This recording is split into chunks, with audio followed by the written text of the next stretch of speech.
Olá a todos e bem-vindos a um episódio muito especial de 3 egiptólogos entram num bar. O meu nome é Inês. Oi gente, eu sou a Luísa. Olá, eu sou o Guilherme.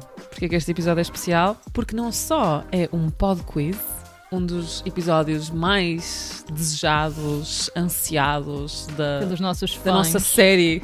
Sim, aqui estamos a pedido de muitas famílias com mais um pod quiz. Portanto, não só é um pod quiz, mas é um pod quiz sobre Halloween. É verdade, a Spooky Season, ou se quisermos traduzir, a temporada assustadora chegou. O mês de outubro está aqui e, portanto, nós vamos fazer um quiz temático sobre o Halloween, não propriamente sobre crianças do Antigo Egito a bater de porta em porta a pedir doces, porque, as far as we know, não temos muitas evidências disso. Mas, assim, vamos fazer algumas perguntas. Vamos fazer, entenda-se, eu vou fazer, algumas perguntas sobre contexto funerário, maldições e assim, sobre o Antigo Egito. E falando em maldições e assustador, aqui trabalhamos com a vida real e, portanto, da mesma maneira que não douramos a pílula face à academia e às suas agressões, eu tenho a dizer que eu estou com alergia. E, portanto, é esta a voz que teremos. Eventualmente, ouvir-me-ão a soar a meio do episódio. E, portanto, é assim que trabalhamos aqui neste podcast, ok? Com a realidade. Bem, eu tentarei editar o máximo de assous possível. Mas... Ou não, faz parte do Halloween. Acho que não precisa. Faz parte. É. Faz parte do Halloween. De facto, é uma altura muito assustadora do ano. Alergias são assustadoras. São. Portanto, aliás, eu acho que este episódio vai sair mesmo no dia 31 de outubro. Portanto, máximo dia das bruxas. Atenção. Olha para esta... Nós a planear. Nós somos mesmo bons naquilo que fazemos, de facto. Depois de passar 5 meses sem fazer nada, nós voltamos no Halloween. Não é sem fazer nada, é sem gravar. Sem gravar, não é a mesma coisa. verdade, é verdade. Não é a mesma coisa que fazer nada. E hoje, Pelo amor gente, de Deus, Luísa. Guilherme vai fazer as perguntas e eu e Inês vamos ter que responder. Só que Inês, como ela acabou de dizer antes da gente começar a gravar, está com um cérebro de peixe. Então, vai ser bom pra gente. Eu acho que a gente vai errar várias, mas vamos ver o que acontece. Estamos fortíssimos neste quiz. Pessoas, é assim, eu estou muito grávida e, portanto, o meu cérebro é assim um cérebro tipo, está uma sopa, está assim uma sopa de peixe mesmo. Ou seja, e a Luísa fica ferrada porque a parceira dela no pod quiz está, enfim, com problemas. Mas veremos. Eu acho que vai correr bem. Eu acho que vai correr bem. Eu acho que eu fui bastante generoso nas perguntas que fiz. E tenho-vos a dizer que perdi um pouco a cabeça. E, portanto, há 2 perguntas bónus. Guilherme! Ok? Ah, meu Deus. A pergunta bônus Porque foi uma entusiasmei. invenção minha e agora ela é sempre voltada contra a minha pessoa. Não acho justo. Eu vou explicar. Eu acho que nunca utilizei uma pergunta bónus contra ninguém, porque eu sou uma boa pessoa, eu sou a melhor pessoa deste Eu vou mundo. explicar. Era 1h30 da manhã. E eu estava a fazer as perguntas. E então talvez me tenha entusiasmado um pouco, dado o adiantado da hora. Ai, Jesus. Porque, pronto, com as circunstâncias da vida, foi a hora que deu para fazer estas perguntas. Portanto, a primeira É coisa uma hora boa para É fantasmas. Exato, foi isso que eu pensei também. Foi isso que eu pensei, é um bom horário para fazer perguntas assustadoras, fantasmagóricas. Mas o mais assustador é não ter tido tempo no resto do dia. Essa é a parte mais assustadora. Portanto, vamos ver. Eu espero que pelo menos as perguntas estejam minimamente coerentes, ok, pessoal? Eu também, porque senão vai ser pior ainda, mas enfim. Vamos lá, Começamos vamos lá, quando quiserem. vamos lá, estou pronta. É? Luísa, estás pronta? Estou pronta. Também? Inês? Luísa? Preparadas? Prontérrimo. Nasci para isto. Ótimo. Aqui vai a primeira pergunta. Alergia. Qual das seguintes palavras poderíamos traduzir por morte em antigo egípcio? A. Mut. B. Anr. C. Mer. Ok, começamos bem. Olha, eu acho que não é Ankh, Porquê? Porquê que achas que não é? porque Ankh é vida. Exato. É o oposto. Literalmente o oposto. Sim, mer também não é, porque significa amor. Isso. Eu achei que, já que estamos a falar de feriados americanos importados para outras culturas, nomeadamente a portuguesa e a brasileira, podia inserir aqui também um bocadinho de Dia dos Namorados. Oh, E, portanto- gosto. E, portanto, sobra. Portanto, a escolha certa é Mut. Certo! Uh! É verdade. Há muitas palavras que podemos associar ao contexto funerário, à realidade da morte, etc., do além, etc. No antigo egípcio, mut é assim um termo genérico para designar morte. Mas Diz. Mut também é uma palavra para mãe. Exatamente. Certo? Também podemos traduzir Mut como mãe. E isto é uma coisa que se calhar o Gui pode falar mais sobre isto do que eu. Sim, dado que por acaso até apresentei uma comunicação sobre isso em agosto passado. Era isso que eu estava a pensar. É verdade, Mut quer dizer mãe e também está associado, é o nome da deusa Mut, ou seja, a deusa consorte, a deusa, se quiserem, a esposa de Amon em Tebas. E os dois juntos são pais de Ronsu. Portanto, é a tríade tebana. Portanto, sim, Mut é o que dizemos que é uma palavra polissémica, ou seja, tem vários sentidos, mas aqui estava a falar especificamente da morte, porque Halloween. Talvez no dia da mãe possamos usar Mut noutro contexto, mas aqui Mut, morte. E acho que já falamos Ok. sobre isso. Calma, Gui, calma. Já E falamos em sobre árabe isso. também eu acho que está relacionado. Acho que num dos primeiros episódios, mas uma das características da linguagem egípcia são os determinativos em português, pessoas. O que bom. Uhum. Determinative English. Ou seja, eu fiz uma tradução rápida aqui. Mas os determinativos são E acertaste. símbolos que, bom, ajudam a determinar, digamos, a palavra. Ou seja, mut, morte, e mut, mãe, têm o mesmo som, mas são escritos com determinativos diferentes. Então, enfim, Exato. por isso que conseguimos ler. Exato. Sim. Mut, já agora que estamos a falar sobre isso, Mut, no caso de mãe, pode ser escrito ou com um signo que indica uma mulher. O B1, por exemplo, que é um signo de uma mulher sentada, também pode ser escrito com um abutre que, na verdade, representa a própria deusa Mut, que é o animal que está associado à deusa Mut. Se for morte, tem um outro determinativo. Podem ser vários, pode ser, por exemplo, um homem deitado, indicando que está repousado, que está morto. Parece que ele está basicamente. Pode ser nadando, invertido. no caso. É, exato, pode ser meio inclinado, não é? Meio deitado, meio a nadar no ar. E esse talvez seja o alternativo mais comum, mas também há outros ligados à inexistência, a não existir mais, com que se pode determinar a palavra Mut. E eu acho, eu agora não tenho a certeza, que em árabe Mut também significa morte. Sim, é verdade. É o verbo morrer, Exato. sim. Portanto, é interessante como ficou, de alguma forma, no registro. Não é mãe da em língua, árabe. que atualmente se fala no... Não. Mãe em árabe é portanto, nada a ver. Muito bem, portanto, começámos muito bem, com uma resposta certa. Passamos agora à segunda pergunta. Qual das seguintes divindades está intimamente associada com o processo de mumificação? Hipótese A, Ra. Hipótese B, Horus. Hipótese C, Anubis. Ok. Agora vou eu, Luísa. Foste Isso o é primeiro, ótimo, agora fica à sou eu. Luísa, Eu com assim, medo do tipo, cérebro da Inês, uma mas vamos lá, competição. vai lá. O que você acha? Isto era suposto ser colaborativo. Vocês cooperavam para acertar É, a Inês, o que resposta. você Mas se acha? quiserem competir, tudo bem. Não tô competindo. Inês, você tá competindo comigo? Eu não sabia. Aham. Não estou. Achas? Eu não tenho hipótese. Com este cérebro de peixe não consigo competir contra ninguém. Não. Mas, bom, isto são tudo deuses muito interessantes. A sua escolha, querido Guilherme. Sabes como é que eu Mas sou? a resposta certa é Anubis. Muito bem! Ou em egípcio, Yempo ou Anpo, Uhum. dependendo. Anubis é assim, acho que um deus favorito de muita gente, na verdade. Porque ele tem aquela cabeça de chacal ou de cão. Sim, um animal canídeo. Canídeo. Um canídeo selvagem. E de facto é ele que, na mitologia egípcia, acaba por enfaixar o corpo do deus Osir, ou Osíris, pela primeira vez, que ele é a primeira, torna-se na primeira múmia, no primeiro corpo mumificado.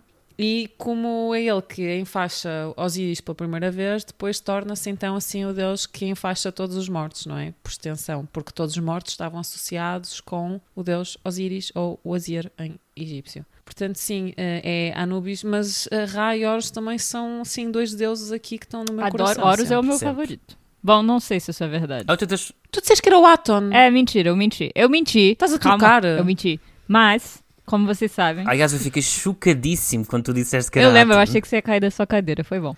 Não lembro qual é esse episódio, talvez... não lembro, mas enfim. Se vocês quiserem saber sobre o meu deus favorito, escutem todos os episódios que em um deles vocês vão achar. Eu acho que foi em algum com um convidado, não tenho a certeza, mas... Não sei, mas o Guilherme ficou chocado, nunca vi o Guilherme tão chocado na minha vida.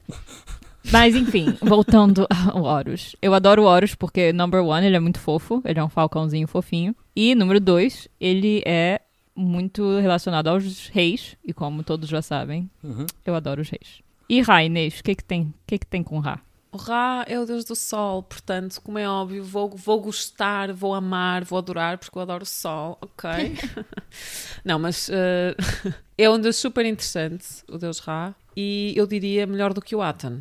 portanto não sei. Luísa está chocada. Mas na verdade Ra também tem uma associação com a realeza, na medida em que um dos títulos, um dos nomes dos faraós era a partir da 4ª, 5ª dinastia, era precisamente filho de Ra. Portanto também tem a associação com a figura do rei. E também pode ser interessante mencionar que em alguns rituais ou em alguns processos de embalsamamento, de mumificação, acredita-se que os sacerdotes poderiam utilizar máscaras precisamente com a forma da cabeça da Anubis. Portanto, a Anubis pode ser representado ou como um canídeo completo, zoomórfico, ou seja, um animal completamente, ou assim em formato híbrido com um corpo humano, mas com a cabeça do tal animal canídeo, talvez um chacal. E, portanto, enfim, os egiptólogos acreditam que em alguns rituais seria possível encontrarmos sacerdotes com máscaras com a cabeça da Anubis, ou seja, precisamente incorporando, personificando esse papel da Anubis no processo de mumificação. É uma divindade adorável, eu acho. Um pouco, se calhar um bocado Halloween, porque está associada assim ao mundo dos mortos, etc. Mas nada assustadora. Aí, gente, pelo menos não acho. Não, fica a mas dica, muito se vocês querido. precisarem de fantasia de Halloween, Anubis. É verdade. Muito boa, de nada. Estamos preparados para a próxima pergunta? Sim, ou não sei. Estamos. Não, sim, estamos. Muito bem, minhas amigas, sempre a iluminar-nos com a vossa sabedoria. Ok. Terceira pergunta. Qual a designação egípcia para os textos funerários que conhecemos habitualmente como Livro dos Mortos? Hipótese A. Livro para sair à luz da lamparina de azeite. Hipótese B. Livro para sair à luz do dia. Hipótese C. Livro para sair à luz da vela. Posso escolher o meu preferido Claro. ou tenho que escolher o certo? Eu acho, o meu preferido é o primeiro, imagino que o seu também seja. Não, o meu preferido é para ser à luz da vela. Tá Eu muito gostei bom. Bom, ok, então temos preferidos diferentes. Pô, pronto, está certo. Mas o certo não é nenhum O destes. certo é o B. Efetivamente, livro para sair à luz do dia. Já agora, eu mantive a palavra livro, mas é uma tradução evidentemente livre aproximada à nossa realidade. O termo mais correto seria talvez dizer fórmulas ou recitações, seria mais correto em termos do que está escrito mesmo no texto egípcio, mas eu mantive só a palavra livro para facilitar aqui. Não para facilitar, mas para nos aproximar da nossa linguagem atual, no sentido em que um conjunto de textos pode formar um livro. Pronto. Sim, para aqueles que viram os filmes da Múmia de Rachel Weisz e Brandon Fraser, não havia realmente um livro da vida e nem um da morte, com aquela aparência de um livro. Exato. Exato, com o formato de um Sim. livro, não. Exato. E porquê para sair à luz do dia, na verdade? Quem é que sai? Bom, é para o defunto Sim. sair à luz do dia, não é? Exato. Ou seja, o defunto ou talvez o seu... não há traduções boas para isto, mas espírito, entre muitas aspas, não é? Já que também estamos numa de Halloween, podemos falar em espíritos Exato. e fantasmas, mas pronto. Basicamente essa é a ideia. É o defunto falece, mas tem essa possibilidade de voltar a sair para a luz do dia. Portanto, de voltar a juntar-se ao mundo. Ou seja, não morre uma segunda morte, digamos assim. Sim, e também podemos pensar que falámos aqui agora, também não me recordo em que episódio, provavelmente no episódio sobre os costumes funerários, também esta ideia do Ba, que é o passarinho com cabeça humana, a que sai do túmulo e que volta a entrar. Portanto, a ideia é equipar, se quiserem, equipar o defunto, a pessoa defunta, com fórmulas, com recitações, com palavras que lhe permitam sair do túmulo e voltar a entrar. E por isso sair à luz do dia. Portanto, o defunto, através do seu Ba, através do teu, entre aspas, espírito, para manter aqui a linguagem do Halloween, consegue sair da sua estrutura tumular, que é a casa da eternidade, mas volta. Portanto, não fica ao contrário do que às vezes se comenta no imaginário popular e nas representações de ficção associados ao Egito, não fica a atazanar, a ameaçar os vivos para sempre, visita-os, mas regressa à sua estrutura e, expectavelmente, não ameaça, nem atazana, nem impede a vida de ninguém. Portanto, não é um espírito assustador, não é um espírito maligno, digamos assim. Sim, poderia ser, eventualmente. Sim, estou a falar do bem nós específico. temos- Sim. Claro, nós temos também evidências que demonstram esta interação, não é, entre os vivos e os mortos, nomeadamente as cartas aos mortos. Nós também já mencionamos este tipo de texto, até acho que foi durante um dos livros que nós lemos da Agatha Christie.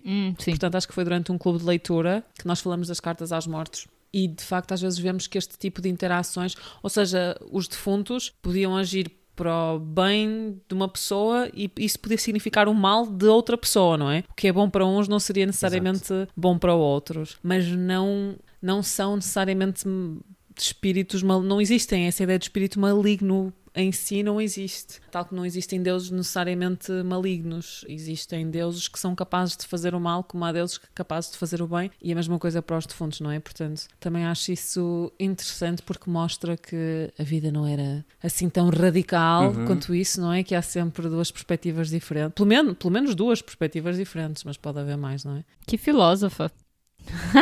É o meu cérebro de peixe. O que é que eu posso dizer? São tudo entidades, sejam elas divinas, humanas, o que for, são tudo entidades complexas. São personagens com muitas camadas, digamos assim. Portanto, são capazes de fazer o bem, são capazes de fazer o mal. E isso inclui também os defuntos, o mundo dos tais espíritos que visitam e que interagem também com o mundo dos vivos. Estão a ver, minhas amigas, como não precisavam ter qualquer receio ou medo, ou todo o vosso medo era infundado. Não sei, não chegamos nem Estão a ver como é tudo no meio tranquilo. ainda, e com 2 perguntas bónus, Não, tudo é possível. Exato. Mas já vamos assim, 1/3, e até agora tudo bem, não é? Portanto, estão preparadas para a questão número 4? Talvez. Espero que sim. Eu quero ouvir um sim sonoro. Sim, senhor. Pronto. Vamos lá. Relacionado com a pergunta anterior, qual o número do capítulo? Vocês não estão a ver, mas eu estou a fazer um dos grandes flagelos da humanidade, que são as aspas imaginárias. Eu estou a utilizá-lo agora mesmo, ok? Relacionado com a pergunta anterior, qual o número do capítulo, com muitas aspas, que alude ao julgamento de Osíris? Ai, Jesus. Hipótese A, capítulo 1. Hipótese B, capítulo 12. Hipótese C, capítulo 125. Ok. É assim. Luísa, não sou especialista aqui em capítulos de livros Eu também mortos. não. Sei o que tu pensas sobre este assunto. O primeiro acho que não é. Não. Opa, é assim, eu estou mais inclinada para o 125. Porque é um bom número. É um para bom falar número. sobre o julgamento de Osíris. É Não um sei, bom mas número. parece-me... Ai, não sei, gente, socorro. Guilherme, why? Mas amiga, repara, é que, imagina, eu nunca ouvi falar do capítulo 12, mas 125 é um número que não sei porque está na minha cabeça. Não, isso é verdade, mas eu associo com outras coisas, mas talvez seja uma associação incorreta. Sim, pode ser um 125, pode falar de outra coisa completamente diferente, não é? Já viste, devias ter-te especializado no Império, nos textos funerários do Império Novo, Luísa. Eu? Sim. Eu especialista? Achas que eu ia? Sou total. Devias ter devia, feito é isso. verdade. Em vez disso, foste para os reis do Império Médio. Olha, Fiz uma... se tivesse escolhido... Claramente errei, mas... Mas calma, são quantos capítulos? No livro dos mortos, como um todo, Ah, você vai dar uma dica? Sim, quantos? atenção, eles não são iguais de fonte para Sim, fonte, varia, há muita né? variabilidade. E já agora, estes números são atribuições de egiptólogos, não tem nada a ver com não há uma numeração indicada nas próprias fontes egípcias. Depende, mas o número máximo que eu já vi é 190. Ah, tá, então não é no final, né? Então tudo... Luísa, não sei, olha, eu por mim Não, arriscava. acho que você tá certa. 12 é muito perto, né? O defunto ainda tem que passar por muitas coisas antes de chegar no julgamento. E se temos 190... E depois não é só isso, é que imagina, eu nunca ouvi falar do capítulo 12. Nunca me passou para a cabeça um capítulo 12. Portanto, um capítulo 28 já ouvi falar. Um capítulo 12, não. Portanto, olha, eu para mim ia para o 125, não sei o que é que tu achas. Não, tudo bem, vamos na fé no 125 mesmo. Eu estou a adorar porque parece que estão a falar de autocarros ou de ônibus no Brasil. Tipo, vamos no 12? Eu acho que o Santa Polónia é o 125. E aí, Gui? Acertamos? Erramos? Mas bloqueiam? Bloqueamos. Bloqueamos. 125. 125. Resposta C, 125. Yes. Bloqueiam? Meu Deus. Sim. Então é assim. O capítulo 1 Então está errado. é o capítulo... Não, calma. É o capítulo que dá, se quiserem, início às fórmulas ou às recitações para sair à luz do dia. Portanto, não é o capítulo onde está o julgamento de Osíris. Ok, graças a Deus. Fica agora a questão se o julgamento de Osíris estará no capítulo 12 ou no capítulo 125. Posso ligar a um amigo? O capítulo 2... Não, estou a brincar, não vou fazer isso. O capítulo 12 é uma fórmula para sair e entrar. Ufa! Então está certo. Portanto, é o capítulo 125. Graças Muito bem! a Osíris. É assim, eu vou explicar. Os meus capítulos preferidos do Livro das Mortes, sim, porque obviamente que eu tenho capítulos preferidos, Claro. são o 15, que é o capítulo onde constam os hinos solares, portanto, hinos é aquilo que eu mais trabalho na minha tese. Portanto, obviamente tenho um carinho especial pelo capítulo 15. Não é o único capítulo com hinos, mas é o capítulo que eu mais gosto. Nerd. O capítulo 125, que é... Sim, Luísa, eu sei. O capítulo 125 é aquele que contém a confissão negativa / julgamento de Osíris. Já volto a explicar mais ou menos o que é isto. E eu tenho um grande carinho também, se é que é possível ter carinho por textos e por capítulos, Bom, você claramente tem. pelo capítulo 175. que é uma espécie de, com muitas aspas, apocalipse egípcio, ou seja, a ideia do que é que vai acontecer quando o cosmos acabar, quando o mundo acabar. Que já agora, parênteses, é uma ideia de regresso à água. Na origem tudo começou na água e no final do mundo, de acordo com o capítulo 175 do Livro dos Mortos, haverá um regresso à água. Pronto, portanto, gosto muito destes 3 capítulos. O capítulo 125 é efetivamente onde temos o julgamento de Osíris. Em termos de texto, o que temos é a confissão negativa. A confissão negativa era o momento em que o defunto ou a defunta diria, no seu processo até chegar ao além, diria as coisas que não fez e que, portanto, poderia ser justificado, ou seja, ser tido como uma boa pessoa, entre muitas aspas, no tribunal de Osíris e chegar ao campo dos juncos. Entre muitas aspas outra vez, ao paraíso egípcio. Já sabem que as nossas noções judaico-cristãs nunca servem para descrever a realidade egípcia, por isso é que eu faço milhares de aspas com os meus dedos enquanto estou aqui a falar com as minhas amigas. Vocês não podem ver, mas sim, podem vocês não têm noção, parece que o Guilherme está dando as aspas que eu estou a aqui, fazer. Tenho um problema, tenho um tique. Tique sério. Em termos de texto, temos esta confissão negativa, em que o defunto diz: eu não profanei o templo, eu não profanei os túmulos, eu não roubei, eu não menti, etc, etc. Muitas vezes o que acontece é que esta confissão negativa tem como vinheta, tem como ilustração, a representação do julgamento de Osíris, em que vemos o defunto, vemos Thoth a pesar na balança, vemos a balança, que já sabem a história do coração e da pena, temos o terrível monstro Amit, que vai devorar o defunto caso se prove que o defunto não é inocente, ou seja, que o coração pesa mais do que a pena, de Maat, e Osíris, no final, assistido, normalmente creio que por Ísis e Néftis, e em cima, os 42 juízes. Portanto, é literalmente uma cena de tribunal, uma cena de julgamento. E por isso é que se associa ao capítulo 125 ao julgamento de Osíris. Olha, eu aprendi coisas novas. A diferença dos tribunais modernos é que nesse, se o seu coração não for do mesmo peso da pena, ele é comido pela Amit, que eu já falei isso, mas para os brasileiros, basicamente uma cuca mais assustadora. Se vocês quiserem saber mais, escutem o episódio sobre costumes funerários. Olha, eu aprendi coisas novas. Não sabia o que era o capítulo 12, não sabia do capítulo 175, só para mostrar que há muito para aprender, mesmo sempre. Para quem estuda esta área. Ainda por cima, porque estudamos coisas muito diferentes uns dos outros, portanto estamos sempre a aprender aqui. Sim, sem dúvida. Eu, textos funerários do Império Novo, sei para aí 0,2. Não, mas pronto. É o capítulo 125 e já agora, se os nossos ouvintes e os nossos ouvintes visitarem alguma coleção egípcia que porventura tenha um sarcófago, especialmente do terceiro período intermediário, olhem à volta, porque às vezes esta cena do julgamento é representada no próprio sarcófago. E, portanto, se virem uma balança, estejam atentos, porque provavelmente estará a aludir ao chamado capítulo 125 do Livro dos Mortos. Muito bem, tiveram aqui um pequeno susto, bem Halloween, mas nada de mal aconteceu, estão a ver? Estressada. Foi um susto. Foi. Ok. Pergunta 5, vamos agora para metade. Como se chamava a festividade em que os antigos egípcios visitavam os túmulos dos seus familiares defuntos na margem ocidental de Tebas? Hipótese A, Bela Festa do Vale. Hipótese B, Festival de Opet. Hipótese C, Festival de Wepet Renpet. Essa eu sei, que tá na minha tese. Então diz, Luísa. É a A. Pera, eu errei. Qual é a ordem? É o... Não, tá certo. É isso. Festival do Vale, é isso mesmo. É isso mesmo, Bela Festa do Vale. Ou Festival do Vale, há várias designações. Sim. Queres falar um bocadinho sobre esse festival, então, Luísa, já que tiveste incluído na tese? Não, mas falarei.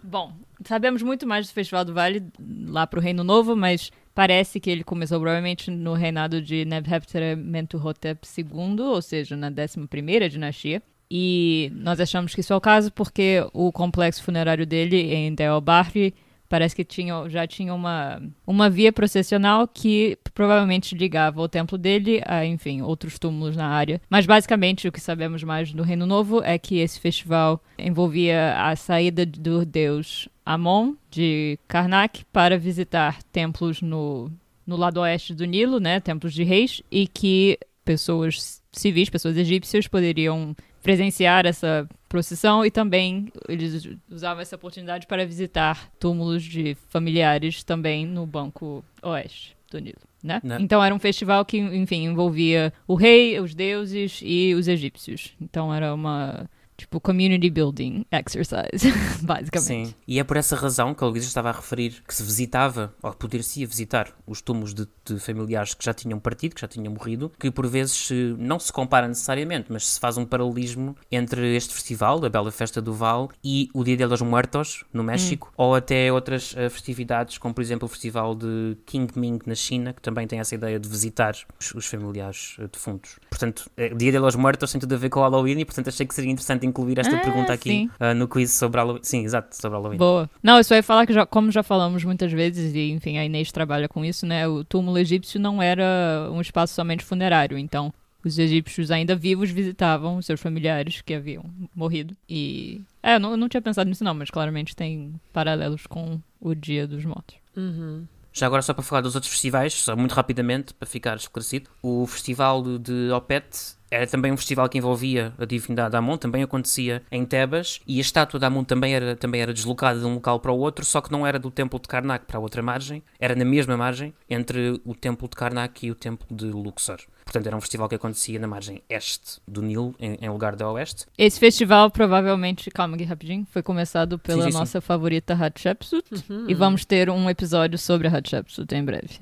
Fiquem ligados. Vamos sim, senhores. Vamos sim, senhor, porque também é outro pedido recorrente, não é? Para gravarmos sobre Hatshepsut. Portanto, vai acontecer. E o festival de Wepet Renpet é o festival de Ano Novo. Literalmente, Wepet Renpet significa isso, a renovação do ano, o Ano Novo, que coincidia com o início da inundação do Nilo. Portanto, nunca esquecer que até à construção da barragem de Assuão, o Nilo inundava todos os anos. Foi, aliás, isso que permitiu a agricultura e a sobrevivência do Egito como um todo. E, portanto, quando isso acontecia, quando o Nilo subia, nesse primeiro dia, era o Ano Novo. E, portanto, esse é o festival de Wepet Renpet. Que acontecia mais ou menos em junho.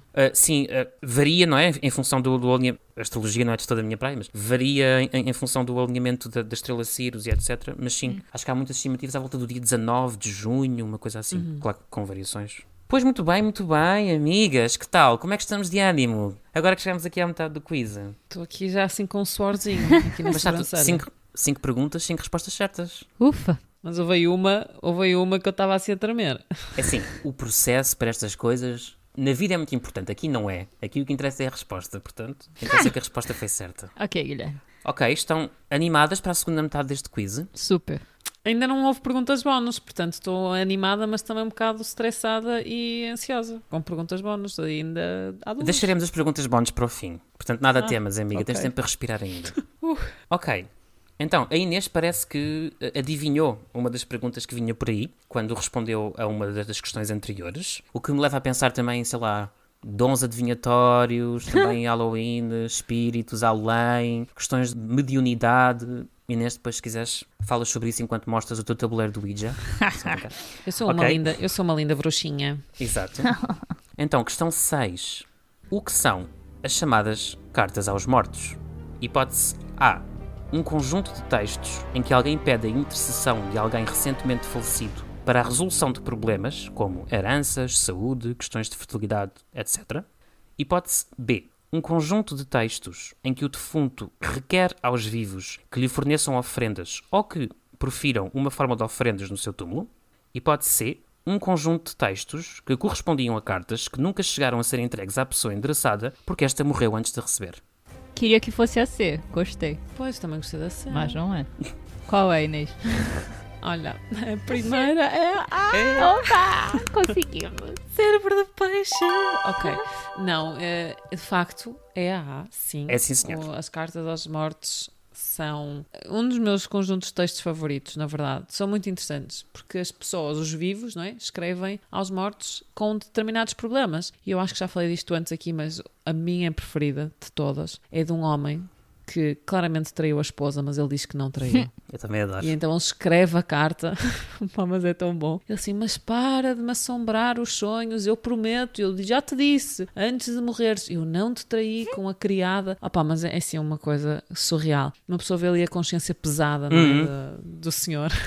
Claramente essa pessoa estava com grande remorso e isso estava a atormentar a vida da pessoa, claramente, ao ponto de... Reparem que escrever algo é sempre dispendioso no Antigo Egito, portanto investiu para escrever algo, para endereçar alguma coisa à sua defunta esposa e claramente ele traiu-a, não há qualquer dúvida. Sim, e com uma grande explicação de género, porque quando eu soube que tu estavas doente, eu estava com o rei, a comitiva do rei, não sei onde, no país, mas assim que eu soube que tu estavas mal, eu fui ter contigo, mas já cheguei demasiado tarde e não sei o quê. Mentira. Portanto, parece que de facto, quando ele chegou, a mulher já tinha falecido e ele ficou com a consciência pesada porque, pá, é assim, não acredito. O homem diz, quando uma pessoa tem que insistir muito que não traiu, é porque traiu. Conselhos de psicologia com a Inês Torres. Mas gosto muito deste tipo de textos. Como o Gui mencionou, também há questões de heranças, enfim, tudo e mais alguma coisa que possam imaginar. São mesmo muito interessantes este tipo de textos e mostram que os defuntos continuavam a fazer uma parte ativa da realidade das pessoas que estavam vivas, não é? Portanto, os mortos, os defuntos, continuavam a fazer parte dessa realidade do mundo dos vivos. Continuavam a ser membros da comunidade. Apesar de já não terem uma presença física, continuavam a ter uma presença, digamos, entre muitas aspas, espiritual. Pronto, e gosto muito dessas cartas, são muito interessantes. Mas também... mas a segunda opção, Gui, que tu deste, também existe. Confirmo. Só que não se chama Cartas aos Mortos. Em português, o termo que eu vejo mais vezes é apelos aos vivos. Portanto, se quiser é um bocadinho o oposto, na medida em que é o defunto que se dirige aos vivos. Evidentemente que estamos a falar de uma inscrição gravada no túmulo ou em alguma estátua, enfim, algum equipamento que esteja dentro do túmulo, em que o defunto pede aos vivos, ou seja, às pessoas que passam, para que não se esqueçam dele ou dela e que continuem a depositar ofrendas e que profiram, que digam a fórmula de ofrendas. Portanto, sim, o segundo corpus textual também existe, o terceiro não, mas pronto, foi o fruto da minha imaginação noturna. Eu também gosto muito das cartas aos mortos por dois motivos. Em primeiro lugar, porque eu acho que nos dizem muito sobre o cotidiano, não é? Estas questões das heranças, dos problemas de saúde e daquilo a que se recorre para procurar resolver um problema, um conflito, alguma dinâmica familiar que está em jogo. E o segundo aspecto que eu acho super interessante é que nós não temos assim tantas cartas aos mortos. Eu não sei de cor quantas são, mas eu acho que são à volta das 2 dezenas, mais ou menos de 20, alguma coisa assim. Mas elas estão atestadas para tantos períodos diferentes, desde o Império Antigo até a Época Baixa, que acreditamos que existissem muito mais e que fosse uma prática até muito mais disseminada, porque elas têm cronologias muito diferentes. Mas a grande maioria, ou pelo menos uma parte significativa, é escrita em formato circular, não em papiro ou em óstraca, também existe, mas uma parte significativa, em recipientes de cerâmica, em vasos, em pratos, entre aspas, etc. Tigelas. Sim, tigelas. Eu acho super interessante esse aspecto circular, geralmente em hierático, portanto a escrita cursiva, que já falámos aqui algumas vezes também, do Antigo Egito. E acho interessante, particularmente, que as cartas aos mortos sejam escritas nesses recipientes que não são propriamente aqueles em que vemos mais vezes fontes escritas.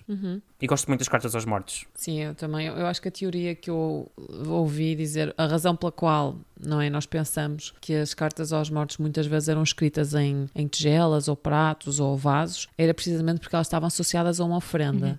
Então a pessoa que vinha ao túmulo trazia uma ofrenda, comida, bebida, o que seja, e fazia essa ofrenda e ao mesmo tempo no recipiente onde a ofrenda era feita estava escrita essa carta. Portanto era também uma forma de convencer o defunto a ouvir aquilo que as pessoas tinham escrito, não é? Porque toda a gente sabe que depois de alimentar alguém, essa pessoa estará muito mais disponível para Bom, pelo ajudar. menos a Inês. Se você alimentar a Inês, Sim. vai ficar com Não. um humor muito melhor. É ao contrário. Se não deres comida à Inês, não vale a sai pena de sequer baixo. pedires o que quer que seja. Tipo, nem sequer perguntar onde é que é a casa de banho ou como é que se vai para o médico, se é à direita ou à esquerda. Esquece. Tipo, esquece. Ela não te vai responder. Levarás um fora. Ela não vos vai dizer nada enquanto não tiver comida no bucho. Confesso. Portanto, agora imaginem um defunto. Claro que o defunto tem que ser alimentado ou alimentada para que possa atender ao pedido do familiar, não é? Óbvio. E continuando com espíritos, fantasmas e afins. Pessoas que vêm do além para interagir. Vocês tinham que ver a cara do Guilherme nesse momento. Ele tá bem filme de terror, assim. Mas... Quais os nomes dos 2 protagonistas da história, por vezes designada pelos egiptólogos como a história do fantasma? Hipótese A. Nianrenum e Renumhotep. Hipótese B. Ronsu-Emheb e Nebu-Semer. Hipótese C. Suti e Yor. Opa, Oi? olha, agora é que fiquei com medo. Agora é que vamos errar nesta errar pergunta, feio. Luís. Agora que o Halloween chegou. Agora é que chegou mesmo. Tinha que haver uma primeira vez, há sempre uma primeira vez para tudo, não é? Vai ser a primeira que a gente erra no podcast todo, eu acho. Ninguém nunca errou. Ah, não, a gente errou do Pokémon uma vez, actually. Ah, pois foi. É sempre o Guilherme fazendo perguntas difíceis. Já se Não. sabe, não se pode confiar em homens. Verdade, eu sou um homem cisgênero, mas posso atestar esse facto. De facto, confiar em nós não é bom. Mas não foi o caso. Não foi o caso, amigas. Pronto, é assim, se calhar vou estar errada. Mas Sotior, eu lembro-me muito deles por causa dos textos da nova teologia solar. Ou seja, a Inês ouve as minhas lectures. Estou muito feliz, é um momento de grande comoção para mim agora. Por isso, vou passar a palavra ao Guilherme para nos explicar. Não, é fixe. É fixe a tua resposta ter sido não, isso não é porque... Ok. Mas, pronto, Guilherme pode explicar o que é a nova teologia solar, mas basicamente o Sotior são dois indivíduos, duas pessoas, artesãos, se não estou errada, Arquitetos, entre aspas. que viveram no reinado de Amenhotep III, estou correta? Isso mesmo. Exato, ok. Estou com atenção às coisas que o Gui diz. E que têm uma estela, um conjunto de monumentos funerários, em que tem alguns hinos solares, hinos ao Deus Sol, mas em que já nesses hinos já mostra uma certa tendência para aquilo que depois nós vamos chamar o atonismo, não é? Teologia relacionada com o Aton, que nós vamos ver depois no reinado de Akhenaten. E pronto, e isso é o que os egiptólogos chamam de nova teologia solar, mais ou menos, mas o Gui pode explicar com maior detalhe. É isso mesmo, é um desenvolvimento teológico, ou seja, religioso, de crenças religiosas, pelo menos para quem as escrevia, não quer dizer que fosse partilhado por toda a gente, que está precisamente relacionado com a divindade solar e com a centralidade do Sol neste sistema de crenças, que depois a forma mais radical, entre aspas, será com o reinado de Akhenaten. Mas já temos aqui neste texto, na estela de Sotior, uma adoração do disco solar. Já se menciona Iten como sendo adorado, embora a divindade solar seja chamada com outros nomes, nomeadamente Amon-Re, a associação de Amon com o Sol. E é um dado curioso, é um monumento, é um artefacto, um objeto interessante, porque não é muito comum encontrarmos mais do que uma pessoa numa estela, é bastante comum, mas encontrarmos as duas a participar na adoração não é assim tão comum, e quando acontece é mais frequente ser um homem e uma mulher, normalmente marido e mulher, do que propriamente dois homens, o que levou a muita especulação sobre se seria um casal homossexual, coisa que eu não acredito que haja particulares evidências para isso, honestamente. Há quem diga também que podem ser irmãos gêmeos, porque se fala que nasceram, que vieram ao mundo no mesmo dia, mas isso pode ser uma questão retórica, pode ser uma questão de disposição textual. Ou seja, especula-se bastante sobre a identidade, a relação entre estes dois indivíduos, mas de facto tem esta estela muito curiosa de adoração ao Deus Solar, portanto não são os protagonistas desta história do fantasma, de facto. Portanto, se ficamos com Nianrenum e Renumhotep e Ronsu-Emheb e Nebu-Semer. Eu confesso que eu não estou a ver qual é a história do fantasma. Isso é que é demótico? Não, na verdade é uma história que só conhecemos fragmentos, e os fragmentos que conhecemos datam do Império Novo. Ok, Império Novo. Ô Gui, você quer dar um resumo da história pra gente também? Claro. Vou tentar dar um resumo sem mencionar os nomes dos personagens. Ah, porque que pena. é isso que és que eu faço, Luísa. É, claro. Então, é uma história que fala sobre o sumo sacerdote de Amon e do encontro que este sumo sacerdote tem com um espírito inquieto, com alguém que já morreu e que está inquieto, porque é que ele está inquieto? Porque o seu túmulo foi deteriorado. E, portanto, o fantasma pede ao sumo sacerdote de Amon que o ajude nesta questão. Infelizmente, desconhecemos o final desta história e, portanto, não sabemos se o visado, se o defunto, teve ou não o seu túmulo restaurado. Ok. Tá, e agora você pode me dar os nomes mais uma vez? Portanto, é um encontro, é Halloween, é um encontro entre um vivo e um espírito. Os nomes, ok. Portanto, já excluímos Sotior. A hipótese A, Nianrenum e Renumhotep. E a hipótese B, Ronsu-Emheb e Nebu-Semer. Opa, eu acho que não vai ser a Luísa. Não, mas A tem Amun no nome. Sacerdote de Amun. Não. Posso só corrigir, Luísa, desculpa, não tem Amun no nome. Eu tem entendi Amun. Nianrenum, Ok. e Renumhotep. Poxa, eu achei que eu tinha... Mas esse é o túmulo... Não, eu Luísa, sei que repara, é o túmulo. Nianrenum Mas esse túmulo é do Império Antigo. É verdade. O túmulo do Nianrenum e Renumhotep é do Império Antigo. Não, é verdade. É porque eu escutei Amun, que não era Amun, e fiquei animada. É B. Tem que ser a B. É verdade. Tem que ser a B, porque esses dois, eles têm um túmulo em conjunto, e há quem chame o túmulo dos dois irmãos, há quem diga que eles também eram um casal homossexual, portanto há toda essa polémica. Eles são representados de forma muito íntima nas paredes do túmulo, portanto teriam sido irmãos, talvez irmãos gêmeos, ou então um casal homossexual. Há grandes divergências e controvérsias sobre este assunto, mas por isso é que eu acho que não vai ser a não ser, quer dizer, até pode, mas pronto, eu aposto na B. É porque eu ouvi Amun e fiquei muito feliz comigo mesma, mas não é a B. Bloqueamos a B? Vamos para a B. Bloqueamos Vamos para a B. Está certo!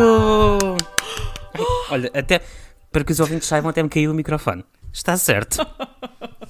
Eu vou dizer, eu não fiz Sobrevivemos. eu fiz esta pergunta e as respostas que eu coloquei, na verdade a primeira que eu pensei foi, eu pensei assim, pronto, vão dizer que é imediatamente Império Antigo, portanto não vai haver problema. A hipótese C foi mesmo para testar se vocês me ouvem. Estou a brincar. Olha, e passei. E passar, não, com distinção, com absoluta distinção.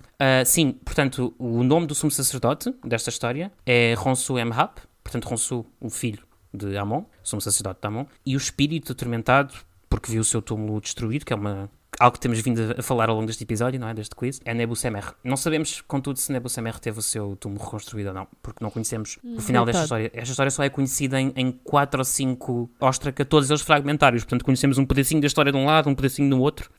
Os Ostraca atualmente, já agora para complementar, estão em Paris, Florença, Viena e Turim, e cada um tem uma secção da história, portanto conhecemos só assim uma espécie de manta de retalhos, aquilo que conhecemos desta história. Mas como tem interação entre alguém que já morreu e alguém que ainda está vivo, achei que era adequado para o Halloween. Super Antigo adequado. Egito também tem Halloween, gente, viu? Exato. Exato.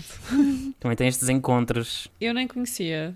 Não, também não. Muito giro. Sim, e como eu estava a dizer de Nier no Mirnamotep, há imensas teorias, mas talvez seja sempre importante recordarmos que a intimidade entre pessoas do mesmo sexo não é necessariamente uma relação afetiva, conjugal ou sexual, e portanto Claro. é também por aí que a discussão passa. Mas sim, muito bem, minhas amigas. Estamos bem? Continuamos? Olha, estou um pouco estressada. Continuamos. Mas tudo bem, vamos lá.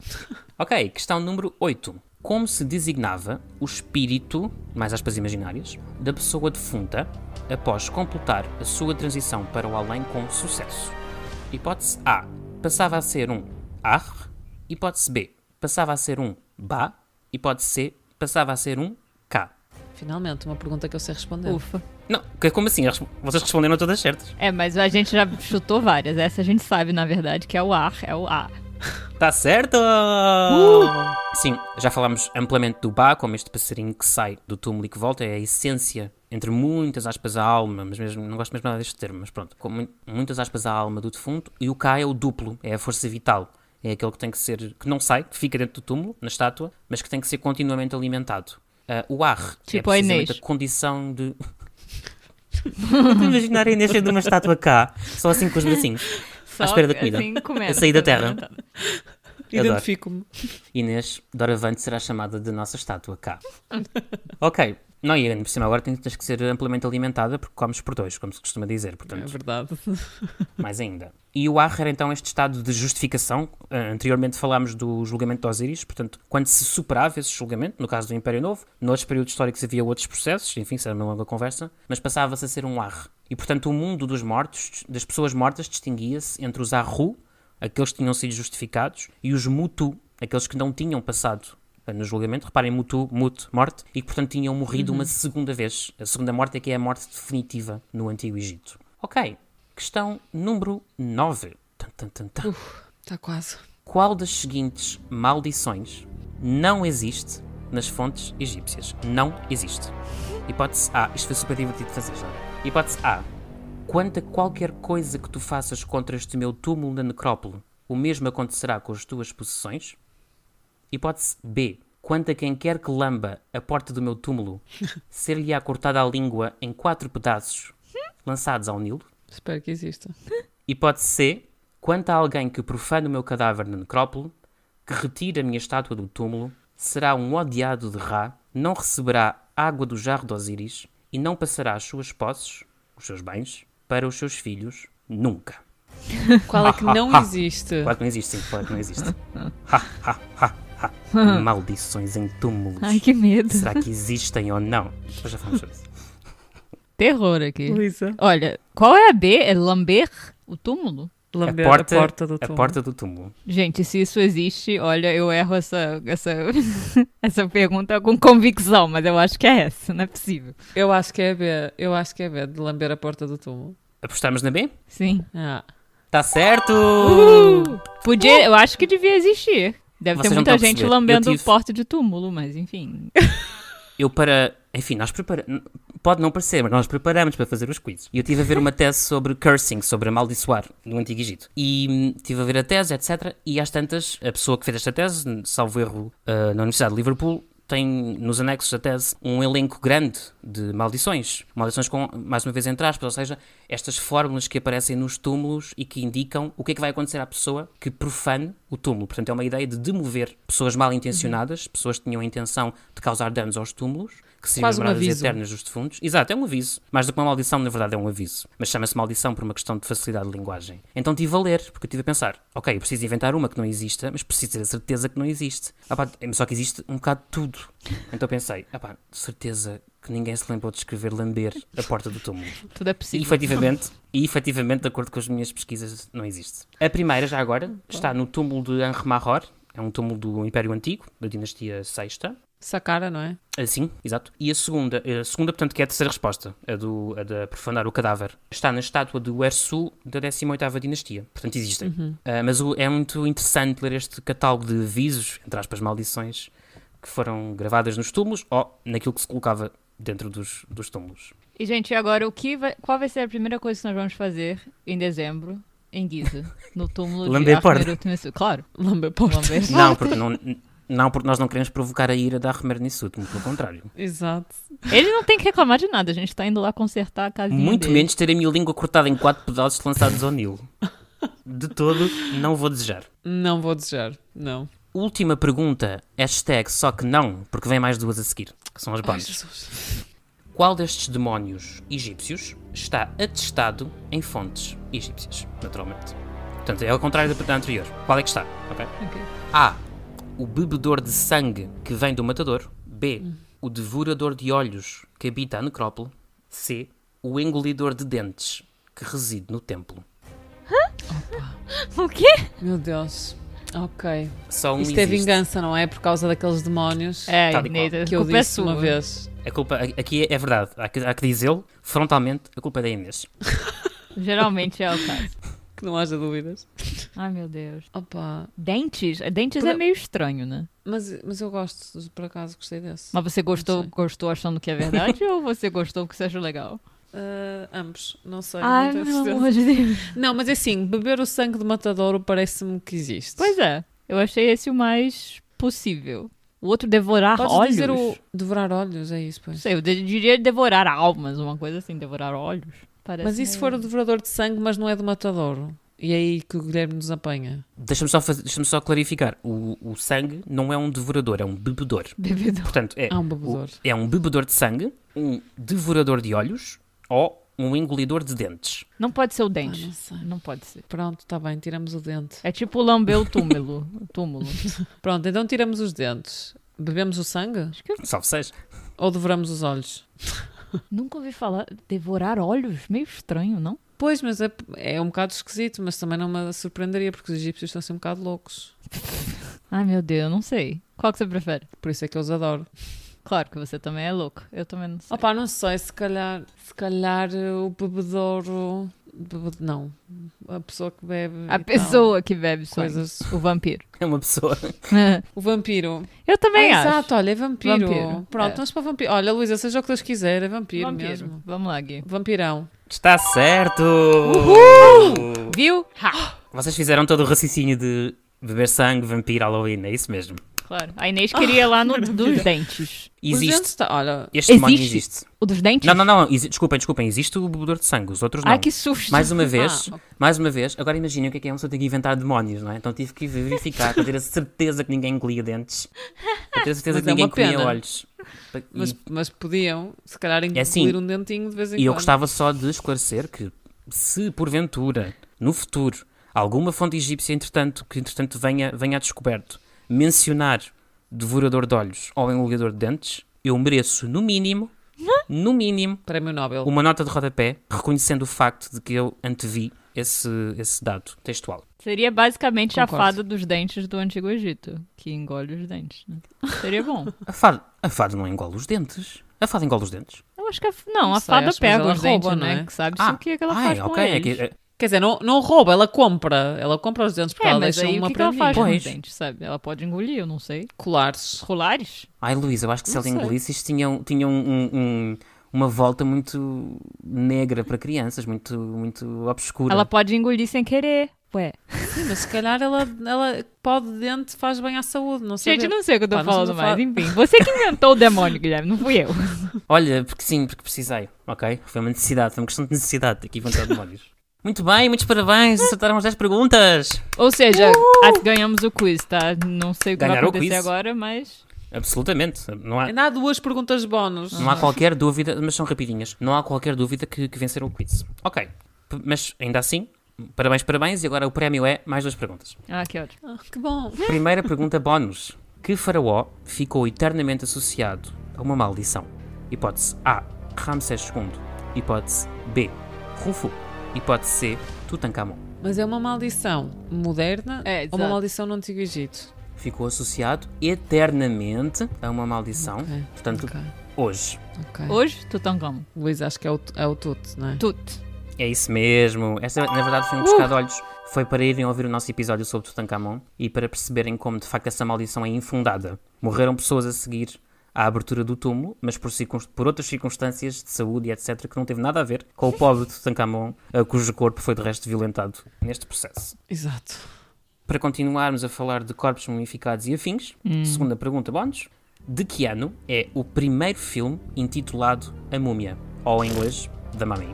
Ok? Portanto, o primeiro filme que teve este título. Hipótese A, 1922. Hipótese B, 1932. Hipótese C, 1999. Não é esse. Opa, sabes aquele filme tipo, eu estou a pensar no dos anos 30, não é? O 32, eu acho sempre que é o primeiro. É esse que é... Qual é o Boris Karloff? Não. Pois, é o Boris Karloff, yeah. É de 32, mas eu não sei se antes desse já existiu um, tipo em 22. Esse é o mais famoso, né? É o que eu conheço como o primeiro filme. É o mais famoso também, tipo de classical Hollywood, não é? Ah, Luísa, olha, se calhar vamos para o 32, não sei. É, eu chutaria esse. Se não for, o 22 não é famoso, então eu diria insignificante. Muito bem, gosto. Ok, então vamos bloquear a B. Está certo!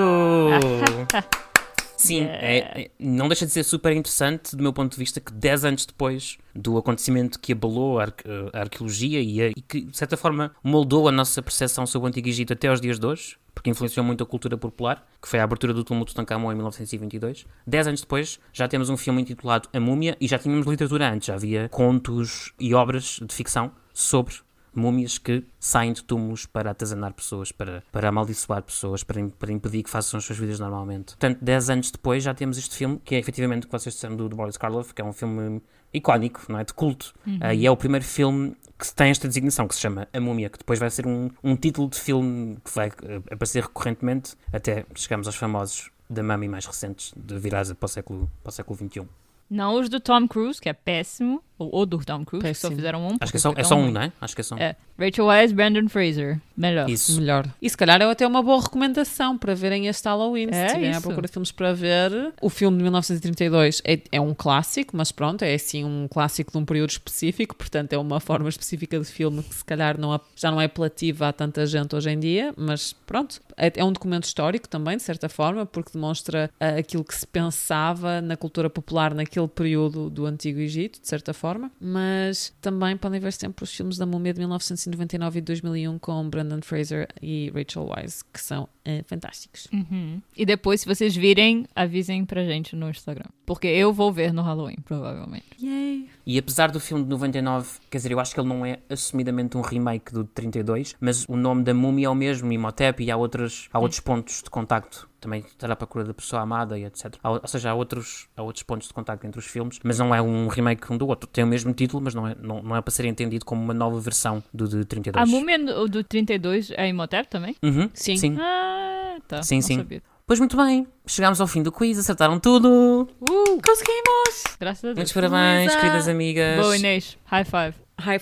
High five, Luísa. Espero que tenham gostado deste quiz e que não tenha sido muito assustador. Ou então espero que tenha sido, se for essa a intenção do Halloween. Foi ligeiramente assustador para mim. Houve momentos em que eu pensei, será que é agora que eu vou revelar a minha ignorância perante o nosso exatamente. público? Mas, no fundo, reparem, o que é gravar um podcast sobre o Antigo Egito se não revelar a nossa ignorância ao público? É No fundo verdade. é isso. No fundo Verídico. Guilherme também é cultura. Maravilha, espero que tenham gostado deste episódio Halloween. Obrigada, Gui, por fazeres perguntas sobre este tópico. O próximo acho que sou eu que tenho que fazer, Isso. né? Então preparem-se, Guilherme, porque a vingança é um prato de Serve-se fria. Exato. Estou a sentir que tenho que bom. estudar muita coisa de realeza no Império Médio para me safar minimamente. Aham, exatamente. Exato. Luísa, qual é o número do capítulo? Prepare-se. Muito bom. Não, mas foi ótimo, gostei muito. Foi ligeiramente assustador para mim, em determinados momentos. Mas espero que os nossos ouvintes também tenham gostado. E pronto, é sempre divertido fazer pod quizzes, pelo menos para nós. E acho que para os nossos ouvintes também, porque nos pedem muitas vezes para gravar. Portanto, acho que isso é um bom sinal. Muito bem, e aqui vem a ladainha do costume. Já sabem que nós gostamos sempre muito de vos ouvir, ou melhor, neste caso, ler. Portanto, enviem os vossos comentários, críticas, sugestões, ou por mensagem direta através do nosso perfil de Instagram, @3egiptologospodcast, o 3 em numeral árabe, se não, podem não nos encontrar, ou para o e-mail podcast.egiptologia@gmail.com. Este é também o momento em que vos pedimos encarecidamente para, por favor, nos avaliarem positivamente no vosso... É verdade, eu acho que uma vez aqui disse agregador de podcast, e eu penso que o termo correto é agregador de podcasts, portanto vou arriscar agora agregador de podcasts. Portanto, avaliem-nos no vosso agregador de podcast preferido, Spotify com 5 estrelas, no Apple Podcast, podem, para além de avaliar positivamente, por favor, também tecer um comentário preferencialmente elogioso, mas onde quer que nos ouçam, pontuem-nos com estrelas, bolinhas, sinais, traços, eu não sei, mas pontuem-nos porque isso ajuda muito a que o nosso podcast chegue a mais pessoas, que é esse o nosso objetivo, e entrem em contacto connosco, é sempre muito bom para nós ouvir a vossa opinião e saber como é que o podcast está a ser recebido desse lado.